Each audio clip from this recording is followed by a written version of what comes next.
This week, a break in Trump's tariff showdown. Is this the first of many deals to follow? It's a new day with the armed forces, and not every American is happy about it. Can the country stay informed without taxpayer-funded public broadcasting? These stories and much more straight ahead this week on The Lion Week in Review. Welcome into this week's edition of The Lion Week in Review. It's a weekly look at the culture, the courts, your state capitol, and your kids. I'm Chris Stigall, joined by our award-winning panel this week. Josh Mann, managing editor. Adam Wittenberg, deputy editor here at The Lion. Gentlemen, I guess congratulations are in order. Welcome. Thank you. Josh, you want to tell us a little about your trip to Branson? Yeah, this was the annual meeting of the Evangelical Press Association. This was our fourth meeting in a row as a publication.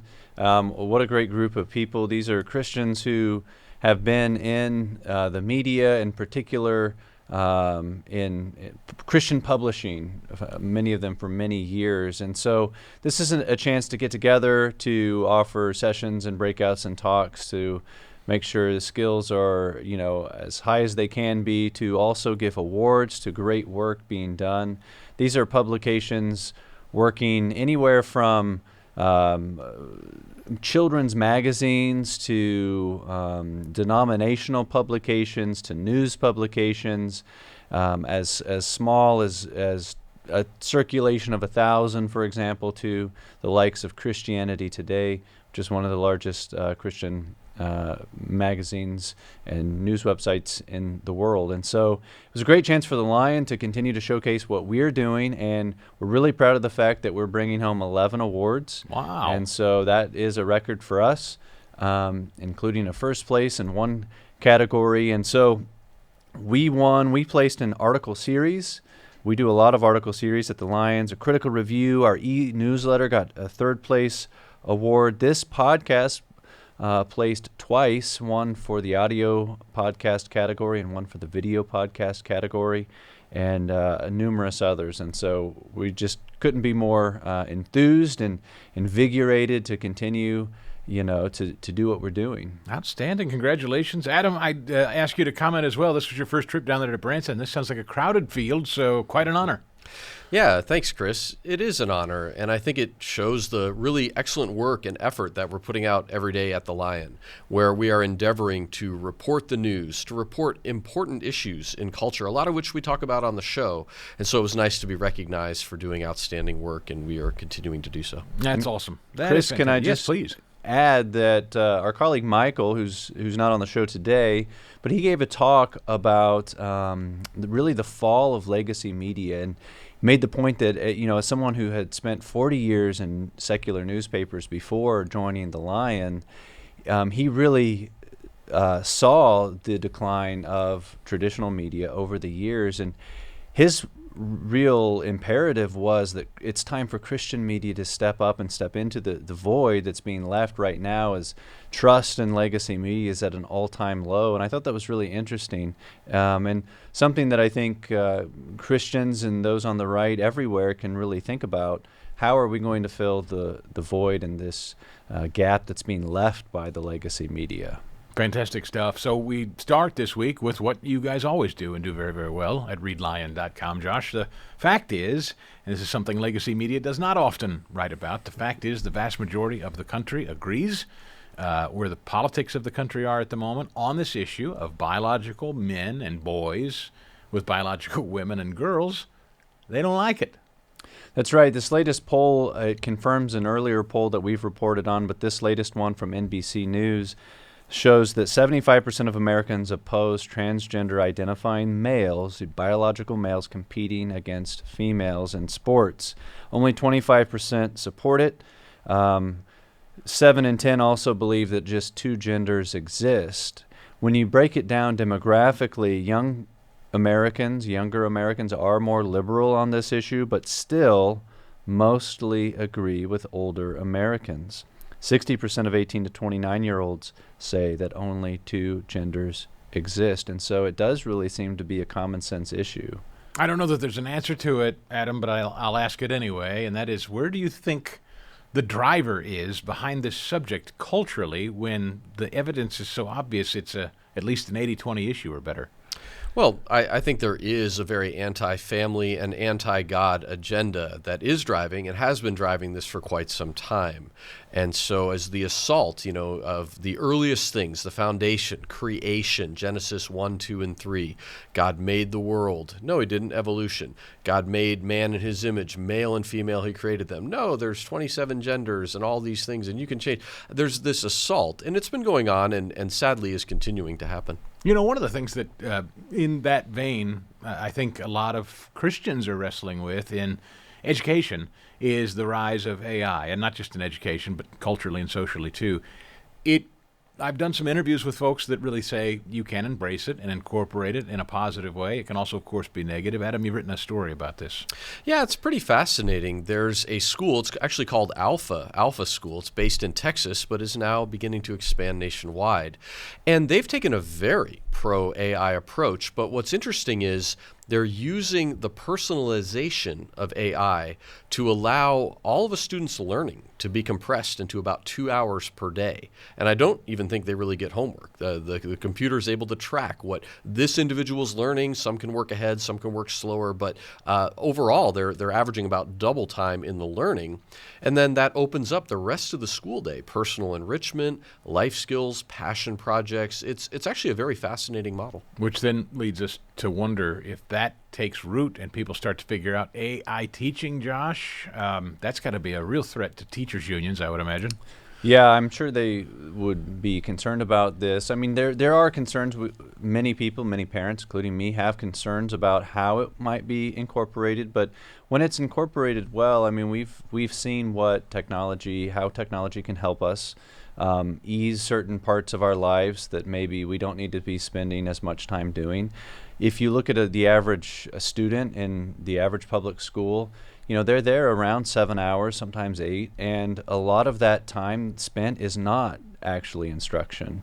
And so, those 2 hours that Adam refers to are highly productive and efficient and customizable with the artificial intelligence. And a great teacher might be able to do the same thing, but certainly you can't expect to have a one-to-one teacher-to-student ratio in the same way that AI can. So there's a lot of promise. I think there are concerns, bugs to be worked out. But it might well revolutionize what is expected of that adult in the classroom. And the article does kind of allude to that. Adam mentions it could free up a teacher for more social emotional development of a student and let the software basically handle some of that instruction. So maybe the teacher's role will subtly change over time. But we certainly need to be considering, especially in public education, how to help, because we're continuing to see money poured into it and results just aren't there. It's actually a related story to another one that you guys have written at readlion.com, Adam, and that's, we were talking about this before the show even began, what's going on in Illinois. It's an important story on a host of fronts. It's one I'm focused on like a laser. Anybody who's a parent really ought to care about what's going on in Illinois, but it kind of is interesting in that, I know homeschool parents are using things like AI to teach. So I go back to that question, teachers' unions threatened by the idea of teaching, leaving the school, and being back in the hands of the parents. Yeah, first I just want to say how sad the state of Illinois currently is. In 2023, Illinois ended its school choice program, which was a limited program specifically targeted to low-income students, primarily minorities, trapped in failing schools. I mean, if there's anyone that you can make a strong case for school choice helping, it's students trapped in these perpetually failing schools that almost guarantee little chance of success. And this is actually where school choice, fundamentally started in this country in a broad way. In Milwaukee, failing urban schools, 1989. Even Democrats, some got on board and said, we have to break the cycle and allow choice. Well, Illinois, a neighboring state to Wisconsin, had a limited program. They ended it in 2023. Well, that's not good enough for the heavily Democratic-run state of Illinois. Now, they proposed this bogus legislation that would put all these onerous restrictions on homeschooling families. It would even allow these kind of kangaroo courts where neighbors can report neighbors, like, I don't think they're really educating their kid, and they drag them into this court. And we've reported on this a little bit. This story talked about the money trail. And of course, teachers' unions are heavily, millions of dollars, they're giving to the lawmakers who end up supporting this bill and passing it forward. And Josh, again, to be clear, this is a bill that sort of sets a requirement, a template, a series of boxes that you've got to check in order to be, quote, qualified to educate your own child. Yes, and it's moving in the opposite direction as a couple of other states who currently they've eased the requirements for homeschooling families. And so it's not the direction that we certainly want to see them go. And homeschool families need to be watching. Also, when you look at the money, you always need to follow the money. When we see legislation move through, who's supporting the lawmakers who are supporting this? And the teachers' unions have spent $3.5 million in the past few years on lawmakers supporting this bill in Illinois. Just this morning, I saw Facebook served me an ad from the Missouri Education Association saying that I needed to call my representative because the governor wants to put a little bit of money and appropriate it towards our small school choice program, which is a small percentage of what we spend on public education. But there they are spending money on Facebook with a supposed teacher telling me that that's a problem. And so they're battling educational freedom. They see, I think, the writing on the wall that families want it, but it does potentially up the competition to public schools. And Adam, briefly before we close out this segment, there's another great story at readline.com in New Mexico I wanted to call people's attention to. Yeah, and basically a judge ruled that the failure of the state of New Mexico to provide adequate education over decades for oftentimes low-income, minority, and students in certain school districts is the state's responsibility. They are failing their constitutional obligation, and the judge ordered a remedial plan to be made to actually address this. I think they have about a 5-year window to make the plan, but at least there's movement. At least there's affirmation that something we've reported on all the time. A lot of public schools, not every, but a lot of them, and the system is failing a lot of students and for far too long. Fellas, thank you. When we return, we'll wade through some of the sounds and sights in the week of cable news on Capitol Hill as the award-winning Lion Week in Review rolls on. Next. Welcome back to the Lion Week in Review. If you missed any of today's show or you're interested in more great news and information as you're hearing today, I hope you'll regularly check us out at readlion.com. All right, fellas, Adam, Josh, we're back with the panel, and we'll kick it off with the Washington Post's Jonathan Capehart. He was on PBS with a guy named David Brooks from the New York Times, both of whom deeply concerned about the Trump administration's attempts to claw back funds from public broadcasting. Jonathan Capehart of the Washington Post is who you'll hear here. But I think what the president is doing, it is a fundamental attack on our Constitution, on the foundation of this country. People need to understand and remember there is only one profession that is protected in the Constitution, and it is the free press. It is the press. And why? Because the founders understood that the survival of a democracy depends on an informed citizenry. And the citizenry can only be informed by a press that can report and report on the affairs of the republic free and unfettered. So, you guys just came back from a journalism conference, convention, and awards ceremony where different people practice journalism.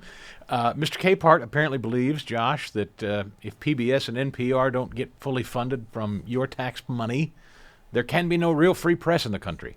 That's really interesting because free sounds to me like not what's publicly funded, right? And what would he say about the current press that isn't publicly funded? What about the press other than PBS and NPR? Are they not free? I think it's hard to make a constitutional argument to fund the press. You can make a constitutional argument about free press, but that's a whole different can of worms than should the government spend taxpayer dollars to fund media that does have liberal bias, and that I don't think that there's any argument against that, and he's not making that argument. And so I think he's he's mixing up a couple of different things there. Yeah, and Adam, there's never been, frankly, more media, ourselves included. So the notion that we need taxpayer-funded media for a free press? Yeah, it kind of goes out the water. You know, when he made that statement about like democracy depends on a free press, you know, a little phrase came in my mind, which is the Democratic majority depends on an influenced population, you know, influenced by this liberal media. And that's really what's being threatened here. Now we turn to CNN. Speaking of that unbiased, objective source for news, CNN actually took the extraordinary step this week of getting the perspective. You know, we talk a lot about the border, President Trump trying to secure the border, the Mexican cartels, the drug trafficking, the human trafficking that goes on. CNN thought it was important to give a different perspective in this battle, and that's with a Mexican cartel member. According to the Trump administration, you are a terrorist. I mean, the cartels have been labeled a foreign terrorist organization. What do you make of that? Está fea la situación, ¿verdad? Está fea la situación, pero pues de todos modos tenemos que comer. What's your message to Donald Trump if he's watching this? Mi respeto, él tiene que según él buscar lo mejor para los suyos. Pero el detalle que ya están los consumidores, ¿no? Si no hubiera consumidores, pues... Now, for those of you listening that couldn't see the transcription there, effectively this anchor, or this a reporter, asks the gentleman what you heard, and then he responds, well, look, we've got to eat.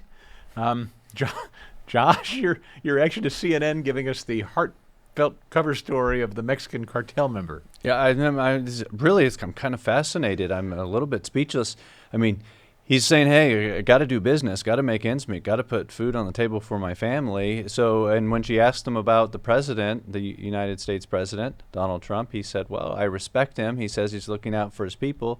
He's got to do what he's got to do, and I've got to do what I've got to do. And he said, the consumers are in the U.S. In other words, the buyers who I'm selling to, that, well, they just happen to be in his country. So it's like he wants to say, we just got to agree to disagree. He didn't say I'm not a terrorist. He kind of acknowledged that he kind of seems to see what President Trump is doing. Yeah, and isn't it nice to have a sympathetic profile piece of him, Adam? Yeah, it is interesting. I've actually heard, or I know there are plenty of immigrants or people that are involved in this issue that may not like agree with Trump's stance or might be threatened by it, right? They're in this country illegally, but many of them, when they're, will acknowledge like, yeah, I know I'm breaking the law, or I realize, this might not work. There is a lot of respect. Trump says what he means what he says. And even someone who's illegally bringing drugs and maybe people into the country is like, yeah, I respect him. He's trying to help his people. Yeah. The free press doing puff pieces on cartel members. That's fantastic use of the free press. Nevertheless, we turn to some of the folks who used to occupy the White House in these next couple of clips. Former White House Press Secretary Jen Psaki has been giving some interviews lately about her old boss, Joe Biden, and said this week. I left in May of 2022, just for the facts here. And I have seen Biden once since then, when I took my daughter to the holiday party this last December after he had lost. And so I hadn't seen him in person during that period of time. I never saw that person, not a single time. And I was in the Oval Office every day that was on that debate stage. And actually, as we talk, gentlemen, I see that Joe Biden has also appeared on The View today, in which he said he was not surprised that Kamala Harris lost and blamed sexism and racism. So there's a whole lot to unpack here, and revisionist history happening quick in just the first 4 months of the Trump administration. Josh, your reaction? Yeah, I mean, I kind of feel for him a little bit. I think he's trying to defend his legacy, and the mental decline is obvious, but he's still with it enough to want to get out and defend himself a bit, and so I think he's just reaching there. And Kamala, it doesn't seem like he liked how it all went down and his kind of apparently being forced to exit, but he also sort of has to defend her because this is his vice president. But in terms of what Psaki says about if she is correct and if she's being honest, that means from 2022 there was a precipitous decline in his cognition, and that jives with what I observed just as an average American. I don't remember when he was elected in 2020, there was a little bit of decline, there was a slowing down, but it started to get obvious. And so if I give her the benefit of the doubt, that means in just a year or two, I mean, it was a pretty severe decline. Yeah, and Adam, I don't, again, they're entitled to do their revisionist history. Obviously, as Josh said, they're trying to make things look as best they can in the rearview mirror. Yeah, it's interesting. I would like to go roll tape sometime of Biden's various gaffes and his, walking the wrong way up the stairs or having to be redirected. How many of those did take place in 21 and 22? Obviously, they may have increased, but it'd be curious to kind of roll tape on that. But yeah, they're trying to save their narrative and their image, and I don't think most Americans buy it. Mrs. Obama has been doing some podcasting lately and is telling in a podcast interview of some things about her time in the White House you just might not fully appreciate as an American taxpayer. Listen. Many people don't know. I mean, much is not covered. You're paying for every bit of food that you eat. You're not paying for housing and the staff in it, but everything, even travel. If you're not traveling with the president, if your kids are coming on a Bright Star, which is the First Lady's plane, we had to pay for their travel. Josh, that sounds like a tough road there for Mrs. Obama. Yeah, let's look at the personal assets and wealth of anybody who has served as president or the spouse of a president before and after their term. Clearly, the benefits outweigh the costs, and so I have no sympathy. Zipping ahead here, Pete Hegseth looking directly at the camera this week while the talk about DOGE and all the different government entities that are trying to make cuts, that's not exempting the Department of Defense. And so Pete Hegseth has made some announcements, 2 big announcements this week. We'll start with the first one on some of the ranks he's thinning. Listen. We're back with more DOD reforms. This one is General and Flag Officer Reductions. That's the official title. My title is Less Generals, More GIs. It's a historic one, and it's in keeping with President Trump's commitment to achieving peace through strength. We're going to shift resources from bloated headquarters elements to our warfighters. Let's take a bit of a trip down memory lane. In history, when we were fighting across the globe during World War II, we had a force that was 12 million strong. For that 12 million man element, we had 17 4- and 5-star generals. Today, we have 2.1 million service members with 44 4-star and flag officers. So it used to be a ratio of 1 general to 6,000 troops. Today, it's 1 general to 1,400. More generals and admirals does not equal more success. And then, Adam, he made this more casual announcement about some more cuts that he intends to make. But as I say, this was a little less polished. We are leaving wokeness and weakness behind. No more pronouns, no more climate change obsession, no more emergency vaccine mandates, no more dudes in dresses. We're done with that. Adam, your reaction? Yeah, Pete Hegseth, he's a straight shooter, very similar to his boss. He's a threat to the establishment, but he has numbers to back up what he's saying, and he's absolutely right. The Army and the military, the armed forces, needs to get back to lethality and the ability to fight and win wars, which is its mission. Finally, as we record this, some breaking news. As we're talking, the president announces today, during the recording of this show with the UK, they've struck their first tariff or trade deal. Here's a little of that. The deal includes billions of dollars of increased market access for American exports, especially in agriculture, dramatically increasing access for American beef, ethanol, and virtually all of the products produced by our great farmers. And our Secretary, as you know, of Agriculture is here. Brooke, thank you very much for being here. Day. Thank you, sir. You'll let the farmers know. In addition, the UK will reduce or eliminate numerous non-tariff barriers that unfairly discriminated against American products. But this is now turning out, I think, really to be a great deal for both countries, because it'll be really great for the UK also. So they're opening up the country. Their country is a little closed, and we appreciate that. They'll also be fast-tracking American goods through their customs process, so our exports go to a very, very quick form of approval, and there won't be any red tape things are going to move very quickly both ways. So, Josh, just briefly, that's big news because that's really the first major trading partner to have some kind of formal announcement today. You think more will come quickly, maybe? I think so. I think so. And the Dow's up. I mean, the markets like it. This kind of anticipated, and it seems like they're making traction. So we'll have to wait and see. All right, gentlemen, thank you. Lightning round there. As we return with the Lion Week in Review in our final segment, the gentlemen tell us what their favorite stories of the week happen to be, and we'll do that right after this on the Lion Week in Review. Stay tuned. Welcome back to the Lion Week in Review. We wrap up with some final thoughts. Adam. Yeah, thanks, Chris. I really coming off of a week where we've seen a lot of news happening, and we also have talked among ourselves about the importance of Christian media. I really just want to say that if you have not been to readlion.com, if you have not actually clicked on or checked out the stories that we put out every day, as well as our social media, I would encourage you to do that. And you will see many things that touch culture, education, politics, daily life. And we're really doing this because we want to help you understand what's going on in the world and sometimes what you can do about it. And not just throwing information at you, but trying to report the news accurately, but from a perspective of people of faith, people of maybe more conservative values, something that might align with what you're thinking, but also kind of help you process and understand it better. Josh, your thoughts?